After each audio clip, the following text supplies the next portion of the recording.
bem, prezados telespectadores, nós retornamos com o programa Encontro com Fiorelli e agora vamos entrevistar a precursora da ajuda desse programa hoje com essas personalidades maravilhosas que estão aqui, que é o Dr. Luiz Ramos e o professor Tuxê. É a professora Dalvanícia Maia de Azevedo. Ela nasceu em Três Rios, é filha de Anício, de Azevedo e de Dalva Maia de Azevedo. É pedagoga, pós-graduada em administração escolar e metodologia do ensino superior. Aposentada, trabalhou como professora em algumas escolas estaduais e como orientadora pedagógica nos colégios Moacir Padilha e Valmir Peçanha. Trabalhou também como diretora adjunta no CIEP Hilda Caldas de Souza, no Morro Áureo. Diretora-geral no CIEP Marco Polo, Cantagalo. Coordenadora da Coordenadoria Regional de Educação Estadual da região Centro-Sul, abrangendo os municípios de Três Rios, Areal, Paraíba do Sul, Sapucaí e Comendador Levi Gaspariano. Isso aqui é um mini currículo, como o do Dr. Luiz Ramos. Se eles trouxessem o currículo mesmo, nós íamos ficar aqui até fevereiro do ano 2017, que é grande a beça. Professora, boa tarde, professora Dalvanícia. É um prazer muito grande tê-la aqui. Mais uma vez, obrigado aí pela ajuda que você me deu. Boa tarde, Fiorelli. Boa tarde, Luiz. Boa tarde aos ouvintes e telespectadores do Canal 5. E boa tarde aos presentes ali, ó. Minha prima Zaira, esposa do Luiz, Adriana, Tuxê. E é um prazer muito grande retornar ao seu programa. Prazer é todo nosso. Professora Dalvanícia, como a professora Dalvanícia, de onde vem a sua motivação para as atividades culturais e como a professora, como você atua no Solar Ramos do Saber e quais as próximas atividades? Bom, essa motivação ela já vem da infância mesmo, né? Já na escola, não só eu, né? Mas como todos os alunos participam daquelas atividades culturais relativas a folclore, que tem trabalhos manuais. Na minha época, por exemplo, na hora de recreio, tinha aquelas cantigas de roda que participavam, muita gente deve lembrar disso, né? E durante o ano inteiro tinha os trabalhos temáticos também, né? Relativos à cultura, trabalhos manuais e muitos outros. Na juventude, veio o teatro amador. E eu participei de várias peças aqui no Teatro Celso Peçanha. Eu entrevistei o ex-governador Celso Peçanha e levei ele lá. Esse programa aqui, humilde, entrevistou o ex-governador, que trouxe essa coisa maravilhosa que é o Teatro Celso Peçanha para cá. Também na juventude, né, existiam os grêmios literários nas escolas, e é onde existia a oportunidade de apresentarmos poesias, né, enquetes e várias manifestações culturais.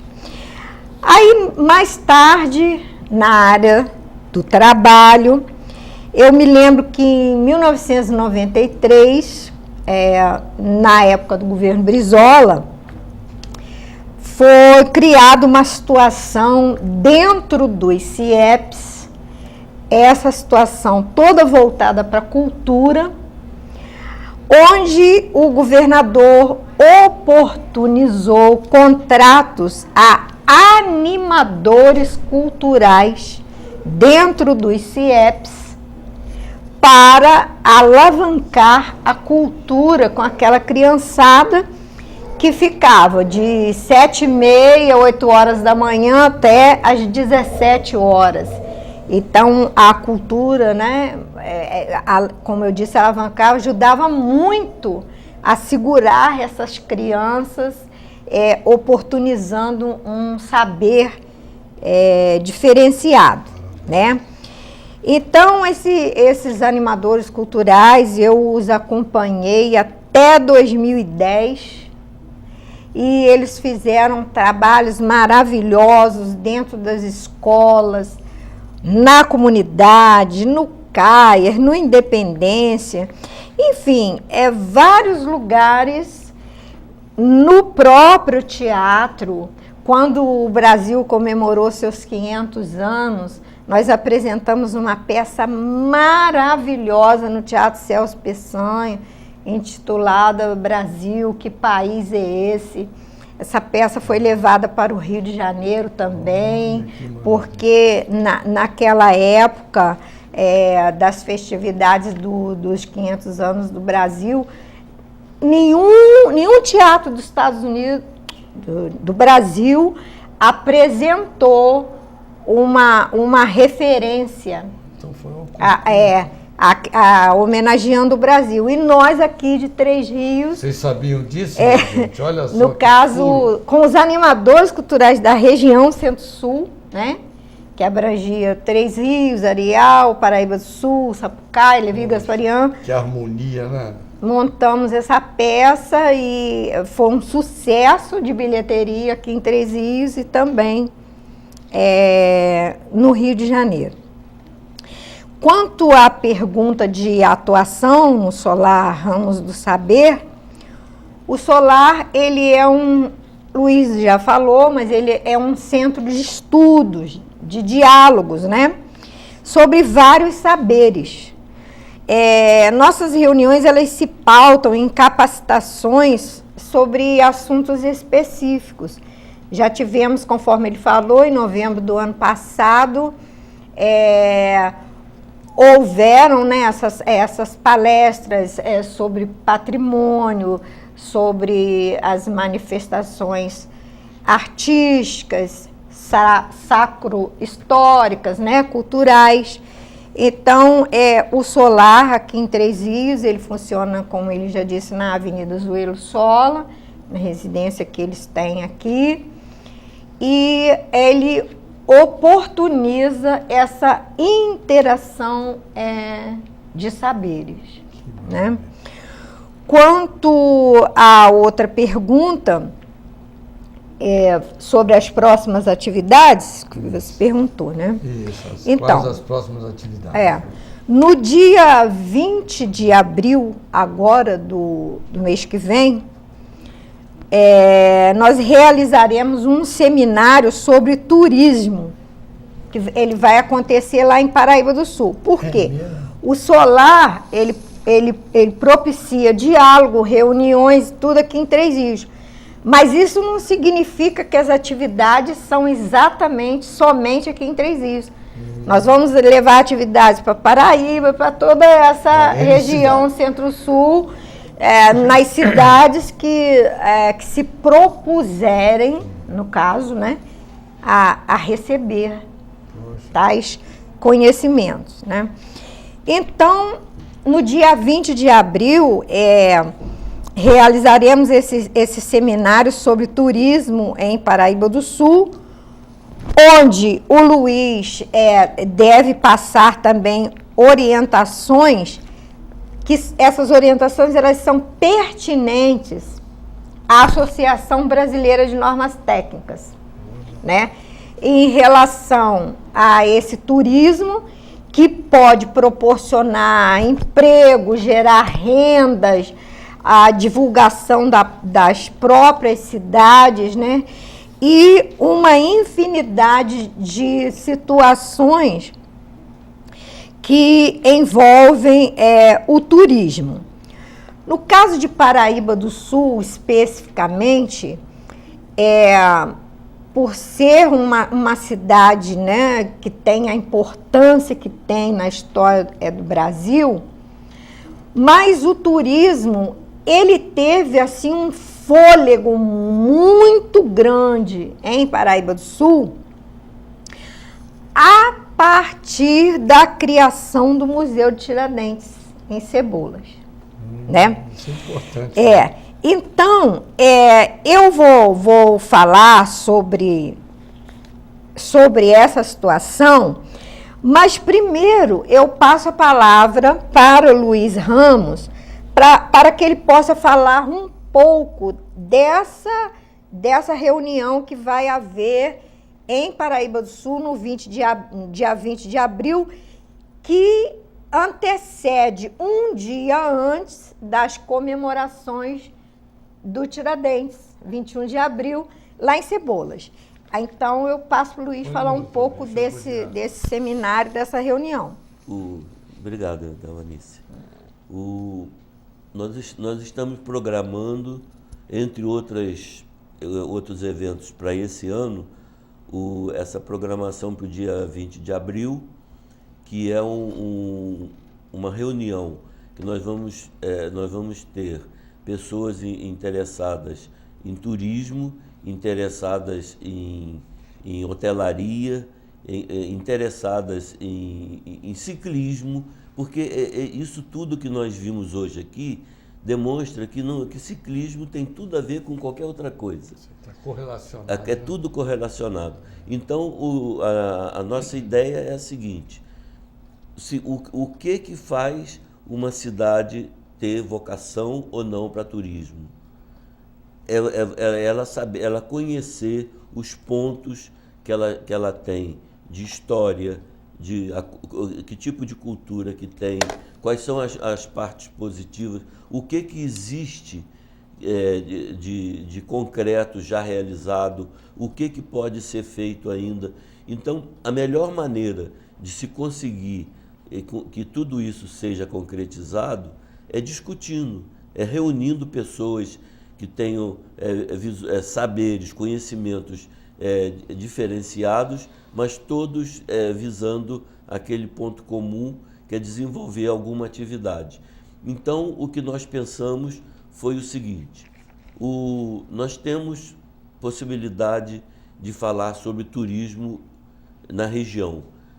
Vai ser em Paraíba do Sul, mas não é específico para Paraíba do Sul, porque uma das coisas que nós procuramos afocar é o seguinte: nós não podemos abranger demais uma região muito grande, mas nós temos uma divisão política geográfica que é o Centro-Sul. O Centro-Sul compreende Três Rios, Paraíba do Sul, Levi Gasparian, Areal, Sapucaia, Mendes, Vassouras, acho que não estou me lembrando mais acho que ficou. Então, todos os municípios do Centro-Sul. E uma das coisas que nós temos feito é procurar fazer contato com todo o pessoal desses lugares para que possamos começar a desenvolver. Obviamente que desenvolver uma atividade em conjunto com todos ao mesmo tempo é um pouco difícil. Mas se nós pudermos um dia nos reunirmos com um grupo daqui ou dali e começar a conversar e a falar sobre determinados assuntos, existe uma repercussão o ideal vai crescendo. Então, no dia 20, nós vamos reunir em Paraíba e vamos tratar de turismo, vamos tratar de patrimônio e como que ciclismo, turismo e patrimônio reunido pode, de alguma maneira, trazer um ganho para a localidade. E vamos ter uma parte como a Dalvanícia falou, nós andamos pesquisando e vimos que existe até a Associação Brasileira de Normas Técnicas, ela tem norma técnica para isso. Como que você quer fazer turismo, você quer abrir um hotel, você quer abrir uma posada, então você não precisa pensar muito mais o que você vai fazer. Procura a Associação Brasileira de Normas Técnicas, que existe lá toda uma nomenclatura, toda uma normatização, já falando que para fazer turismo, aí entra de novo, parece até que é repetição, mas não é, mas é a realidade. É aquela inter-relação. Se você vai abrir uma pousada ou um hotel, você só vai atingir seu objetivo pleno se você levar em consideração o meio ambiente, a cultura do lugar, o que tem de positivo, quais são as políticas públicas do Estado, federal e do município com relação àquela cidade, se você consegue desenvolver dentro das políticas públicas a atividade que você quer no âmbito do turismo, e se não tiver, como é que você pode fazer para ser de novo aquele termo, proatividade? Como que você pode fazer para unir o empresário, os administradores públicos, as associações civis e todo o pessoal interessado no município a fazer com que aquilo repercuta e seja em prol da atividade. Então, o que nós vamos fazer no dia 20 é isso, é discutir e jogar a ideia. E no dia 21, nós estamos já, como resultado do contato que nós temos com o Touché, que eu conheço de longa data, como ele falou, deve ter uns 15 dias, né? Vamos botar 15. Mas eu já me identifiquei com ele também, você pode estar certo disso, Touché. Eu acho que nós vamos ser amigos para o resto da vida, nós vamos ter muita atividade por fazer ainda, e fui, por indicação dele, eu fui a Paraíba do Sul, fiz contato com o pessoal também de lá, que é interessado em ciclismo, e o Antônio Alverengue, ele também fiz contato com ele está disposto a participar. Então nós estamos começando a programar o passeio ciclístico do dia de Tiradentes, saindo de Paraíba do Sul e indo até Cebolas. Isso tudo, nós começamos já a agitar tudo isso, e certamente contando com a experiência que esses ciclistas têm, os telespectadores não fazem ideia da importância que esses ciclistas têm.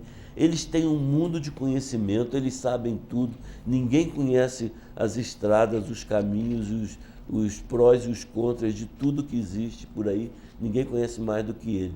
Então, eu acho que tudo isso vai ser muito bom. Nós vamos fazer uns grandes eventos agora e vamos programar muita coisa para o futuro ainda. Parabéns.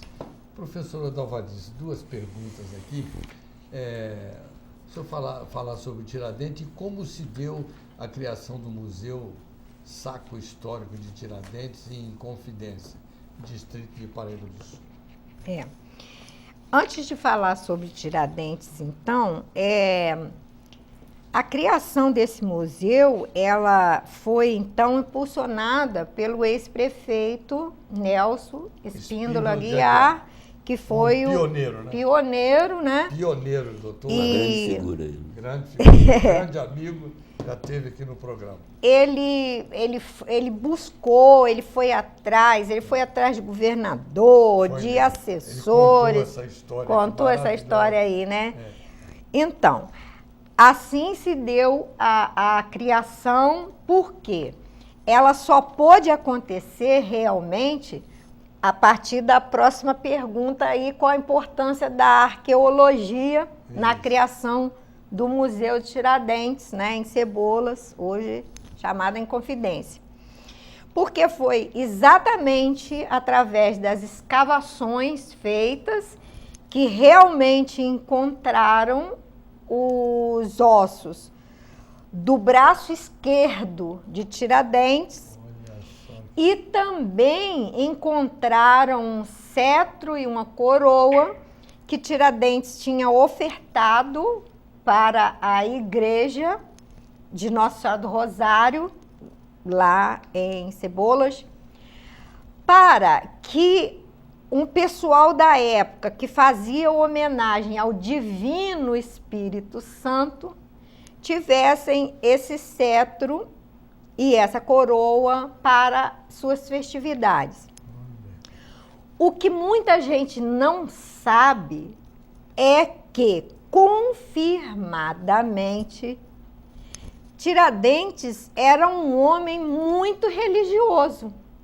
Então, as pessoas só ouvem falar do alferes, das tropas, de tudo, mas não sabia que Tiradentes era um homem muito religioso.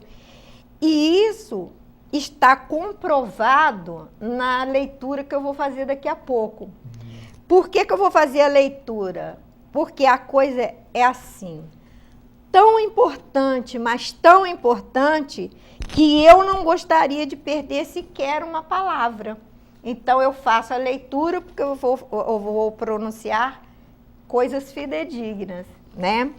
Então, falar um pouco sobre Tiradentes, aqui está escrito o seguinte: Joaquim José da Silva Xavier, o mártir da Inconfidência Mineira, nasceu em berço humilde, no sítio do Pombal, distrito de São João del Rei, hoje chamada Tiradentes, na capitania das Minas Gerais, no dia 12 de novembro de 1746. Olha, quando Tiradentes foi enforcado em 1792, ele tinha exatos 46 anos. Ele morreu muito jovem, com 46 anos. Então, Tiradentes, ele foi comerciante, foi ambulante, que naquela época o ambulante era chamado de caixeiro viajante. Então, o Tiradentes, ele foi comerciante, foi ambulante, foi minerador, porque as pedras preciosas e o ouro brotavam em Minas Gerais, né? Foi minerador. E ele foi também um dentista prático. E como que começou essa praticidade dele como dentista, né? Ele tinha a sua tropa, que cavalgava de Minas para o Rio de Janeiro, e ele não tratava de dente, igual a Adriana trata hoje, que é dentista. Ah, o tropeiro lá tá com o dente podre lá, doendo. Ah, e ele arrancava o dente. Olha, e depois ele foi aperfeiçoando essa situação. Contribuiu muito. Contribuiu demais. Olha, e ganhou essa alcunha. Eu não sabia dessa atividade dele. E ganhou essa alcunha de Tiradentes, porque realmente ele tirava os dentes dos tropeiros, né? Que ficavam com dor durante a caminhada. E ele chegou ao posto de alferes exatamente no regimento de cavalaria de Minas Gerais. Tiradentes, ele era muito inteligente, a ponto de ter traçado um plano para como é que eu vou dizer, despoluir um certo trecho do rio, logo na chegada do Rio de Janeiro, onde surgia um cheiro muito forte de podre. Até nisso ele se meteu, no meio ambiente, com propostas de distribuição. Continuando aqui a leitura, ele chegou, então, ao posto de alferes, né, na cavalaria mineira, e ele, inconformado com as injustiças praticadas pela coroa portuguesa no Brasil, ele, então, formou um grupo de conspiradores contra a coroa portuguesa, contra os desmandos, contra o roubo do ouro, das pedras preciosas, do jugo português em cima, né, da escravidão que tanto negros, brancos e índios sofriam nas Minas Gerais, né? E assim foi. Esse movimento, ele crescia em busca de um governo independente do jugo português. E foi crescendo e foi crescendo. Muito bem.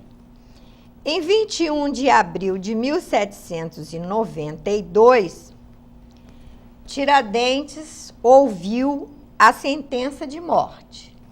Eu vou falar da sentença de morte, depois eu vou voltar a uma certa parte. Vamos lá. A sentença de morte dizia o seguinte: isso está registrado, isso não é lenda, não, está registrado. Diria o seguinte: condenam o réu Joaquim José da Silva Xavier, por alcunha Tiradentes, alferes que foi da coroa da tropa paga da capitania de Minas Gerais, a que, com braço e pregação, seja conduzida pelas ruas públicas ao lugar da forca e nela morra. Depois de morto, seja acortada a cabeça e levada à Vila Rica, onde, em lugar público, será pregada em um poste alto até que o tempo a consuma. Seu corpo será dividido em 4 partes, pregadas cada uma em postes pelo caminho do Rio a Minas Gerais, sendo que a primeira parte pregada seria o braço esquerdo, em frente à fazenda Cebolas. Então, a primeira parte das 4 partes de Tiradentes ficou pregada em um poste, em frente à fazenda Cebolas, distrito de Paraíba do Sul, e que todas as pessoas poderiam observar enquanto os soldados da coroa seguiam viagem para Minas Gerais. Muito bem, ao cair da noite, quando estava bem escuro,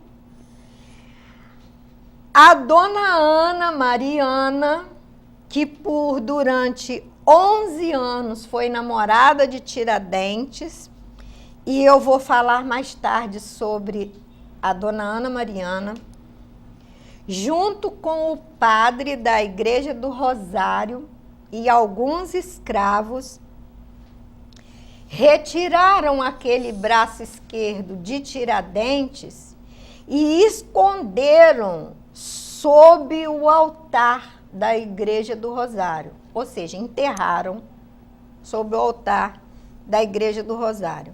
E isso se perdeu no tempo, né? Continuando a leitura aqui. Professora, nós vamos ao último intervalo. Ah, sim. Que faltam só 25 minutos para terminar o programa, tá? É. Aí vamos ao último intervalo e logo nós voltamos, tá? Tá certo. Aí é só dar seguimento. Aí Tá vamos bom. ver aqui as prioridades, porque os 4 minutos finais é para despedir e para mostrar aqui, finalizando essa Tá página ótimo. aqui, tá? Por favor.